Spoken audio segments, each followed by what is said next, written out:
बिस्मिल्लाहिर्रहमानिर्रहीम। अस्सलाम वालेकुम मेंबर्स व्यूअर्स, होप सब खैर खैरियत से होंगे। आज की वीडियो में जी डिस्कस करते हैं। एक तो मार्केट ने 500 की नेगेटिव क्लोजिंग दी और मार्केट ने काफ़ी प्रेशर में रही आज।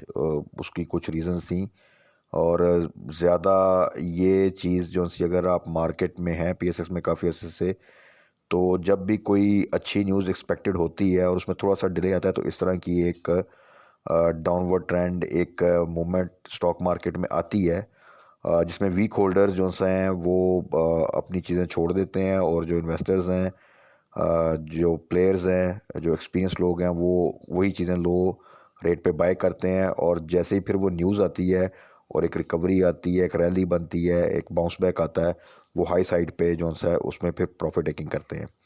तो हम सब ने डिस्कस किया था कि ये जो इस वक्त न्यूज़ आ रही हैं कि अ, बात आ रही थी कि सऊदीया की तरफ से, यूएई की तरफ से जो सा है वो अनाउंसमेंट आएगी और एट द सेम टाइम जनीवा में जो सी डोनर कॉन्फ्रेंस हो रही थी, इधर से कुछ आया था आएगा।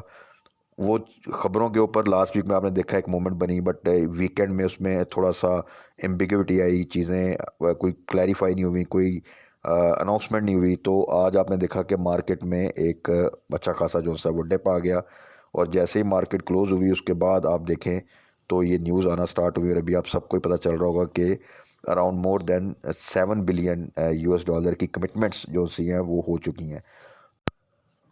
अब अगर प्रेजेंट सिनेरियो में देखा जाए, जो इस वक्त इकोनॉमिक सिचुएशन है पाकिस्तान की, और पाकिस्तान तो इस वक्त 1-2 बिलियन के लिए भी जौन सा है वो हर जगह जाकर जौन सा है वो बात कर रहा है कि वो भी एक बहुत बड़ी सपोर्ट होगी अगर इस तरह की अनाउंसमेंट है। उसमें इस तरह की अनाउंसमेंट आना कि हमें कोई कमिटमेंट्स हो गई हैं तकरीबन 8 बिलियन यूएस डॉलर की या more than 7 billion US dollar की, इट्स अ ग्रेट न्यूज़। तो पीएसएक्स में देखें दो चीज़ें होती हैं, एक रैली बनती है न्यूज़ बेस्ड रैली, यानी कोई जिस तरह ये भी ये जो अनाउंसमेंट हुई है ये चीज़ अगर कल हो गई होती तो आज आप मार्केट को तकरीबन 700-800 पॉइंट प्लस भी देख सकते थे। अच्छा, ये एक होती है न्यूज़ बेस्ड रैली। ये डिपेंड करता है कि ये जो न्यूज़ है ये इसी लेवल के ऊपर रहे कल तक जबकि मार्केट जोन सा है स्टार्ट होगी। इन एनी केस मार्केट इसको बहुत पॉजिटिव लेगी, ये तो फॉर श्योर है, ठीक है। But at the same time फिर ये होता है कि ये कमिटमेंट्स आ गई, इनकी आगे डेफिनेटली ऐसा नहीं है कि ये 8 बिलियन डॉलर हमें इसी वीक में ट्रांसफ़र हो जाएगा या नेक्स्ट वीक में आ जाएगा या इसी मंथ में आ जाएगा। इसकी फर्दर में भी कुछ आगे जौन सा है कुछ लीगैलिटीज़ हों या इसमें ट्रांसफ़र प्रोसेस का जो कुछ टाइम हो सकता है, टाइमलाइन हो सकती है, वो नंबर ऑफ़ मंथ्स भी हो सकते हैं, वो स्प्रेड आपकी जो सी है नंबर ऑफ़ ईयर्स पे भी हो सकती है। तो ये चीज़ें आने वाले दिनों में जब क्लैरिफाई होंगी उसके अकॉर्डिंगली फिर जो सा है वो मार्केट उसी चीज़ को फिर एब्जॉर्ब करती है।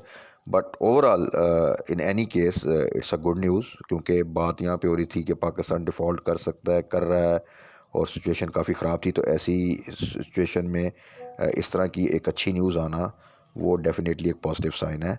सो मींस के अगर अब पॉलिटिकल साइड पे चीज़ें थोड़ी बेहतर रहती हैं तो जो एक चीज़ें बिल्कुल पीक पे गई हुई थी, डिफ़ॉल्ट के हवाले से हर तरफ से बात हो रही थी और वो चीज़ें थोड़ी सी सेटल डाउन हो जाएंगी अगर यहाँ से हमें इवन स्टेप बाय स्टेप भी चीज़ें आनी शुरू होती हैं और ऐसे ही आएंगी पेमेंट्स, तो वो भी हमारे लिए काफ़ी ज़्यादा जो है वो सपोर्ट का बायस बनेंगी। सो एनी हाउ जो आज का फिर जो डिप था इसमें कल हम एक्सपेक्ट कर सकते हैं एक अच्छा बाउंस बैक, और वो अगर किसी किस्म का अप टू द मार्क नहीं भी आता और बीच में कुछ और न्यूज़ आती है जो उसको थोड़ा सा डिस्टर्ब करती हैं, तब भी उसमें किसी किस्म की वरी की बात नहीं।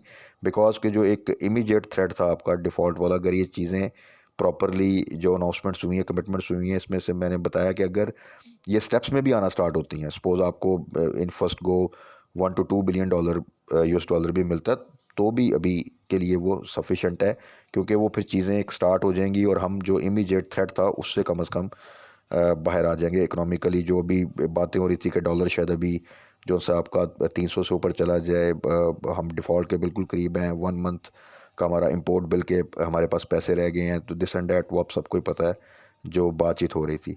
तो फॉर डैट रीज़न ये जो अनाउंसमेंट है ये एक बहुत अच्छी है पाकिस्तान के लिए।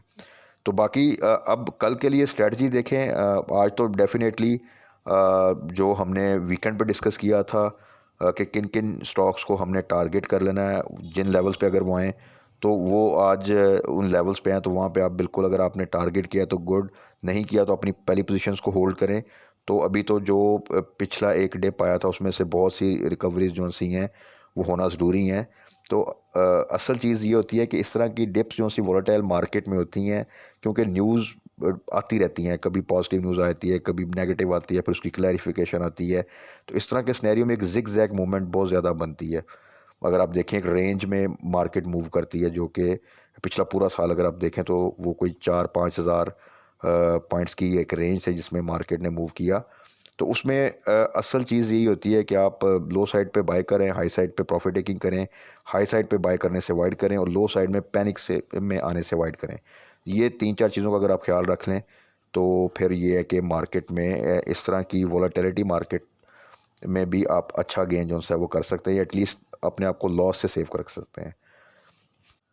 तो बाकी अब कल के लिए होप फॉर द गुड जी, होप फॉर द बेस्ट, और उम्मीद है कि कल एक अच्छा बाउंस बैक मार्केट देख सकती है। बाकी मैंने वही बताया कि फ़र्दर जिस तरह की क्लैरिफिकेशन आएंगी उसके अकॉर्डिंगली मार्केट कितनी अच्छी रिकवरी लेती है, कितनी देर तक रिकवरी लेती है, ये फिर आने वाले दिनों में मज़ीद जो सा क्लियर होता जाएगा। बट ओवरऑल जो एक थ्रेट था कि कहीं क्रैश की सूरत हाल ना हो जाए, अगर खुदा न खास्ता हम डिफ़ॉल्ट की तरफ जाते हैं, ये चीज़ें आउट ऑफ कंट्रोल होती हैं, तो उससे पहले ही ये एक इस तरह की सपोर्ट मिलना वो हमारे लिए काफ़ी बेहतर साबित होगा इंशाल्लाह ताला।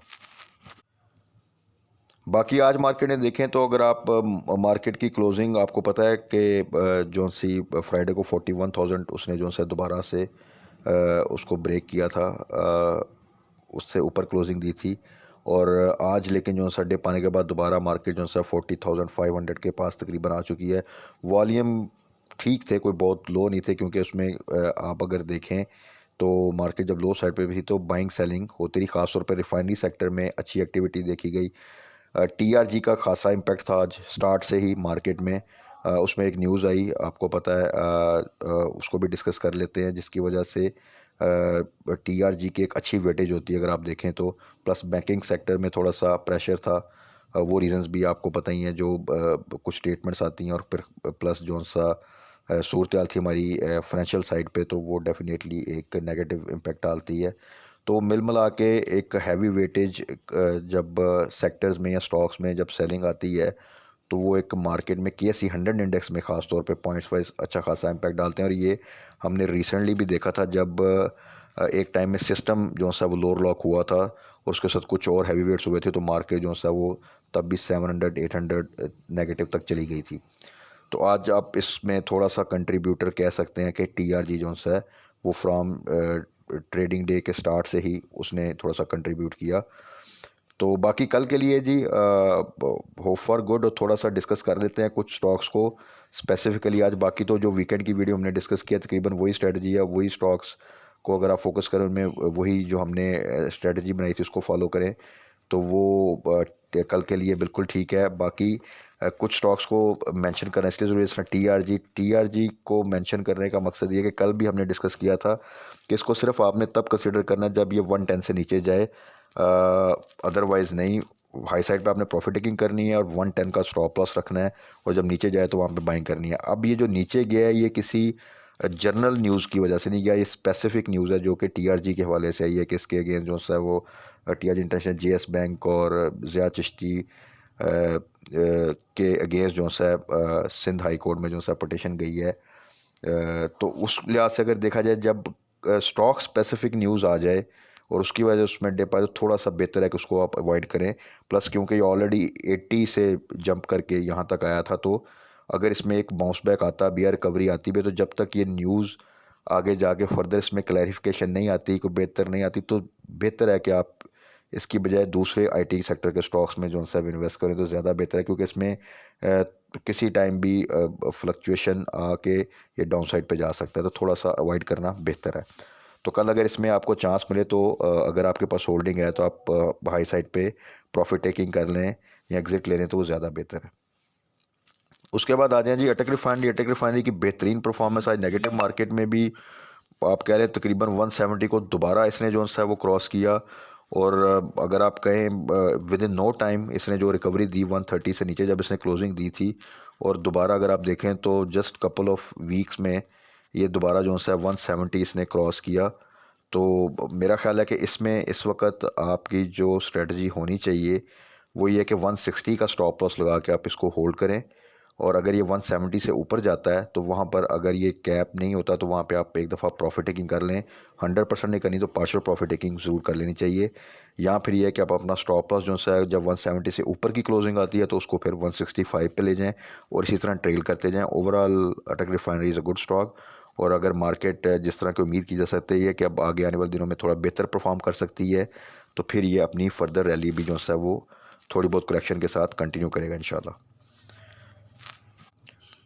इसी तरह जी दूसरा स्टॉक ओजीडीसी ने भी काफ़ी अच्छी रैली बनाई है लास्ट कुछ वीक्स में, और ओजीडीसी भी उन लेवल्स पर है जहां पर आप इसका अब जो स्टॉप लॉस है वो 80 पे ले जाएं, जो कि हमने लास्ट वीक में 78 के ऊपर सजेस्ट किया था, और उसके साथ होल्डिंग करें। और बेटर है कि जिन दोस्तों ने भी 75 से नीचे बाई किया हुआ है वो कल 85 से ऊपर अगर ये आपको मिलता है तो वहाँ पे थोड़ी सी प्रॉफिट टेकिंग कर लें तो बेहतर है। अदरवाइज़ इसको भी ट्रेलिंग स्टॉप लॉस के साथ ही आपने होल्ड करना है, बट स्टॉप लॉस आपका जो सा है अब वो मस्ट होना चाहिए अटक रिफाइनरी में भी और ओजीडीसी में भी। अब जो नेक्स्ट 3 शेयर मैंने मेंशन किए हैं वो इसलिए मेंशन किए हैं कि वो इस वक्त बड़ी अच्छी प्राइस पे है। इनको कल आपने बाइंग के लिए कंसिडर ज़रूर कर सकते हैं। उसमें सबसे पहले टीपीएलपी है। टीपीएलपी 17 से नीचे बेस्ट प्राइस है जहाँ पे आप इसमें एंट्री लें तो आपको एक अच्छी स्विंग ट्रेड और अच्छा गेन मिल सकता है ना शॉर्ट पीरियड ऑफ टाइम। तो इसको कल आप बिल्कुल कंसिडर कर सकते हैं।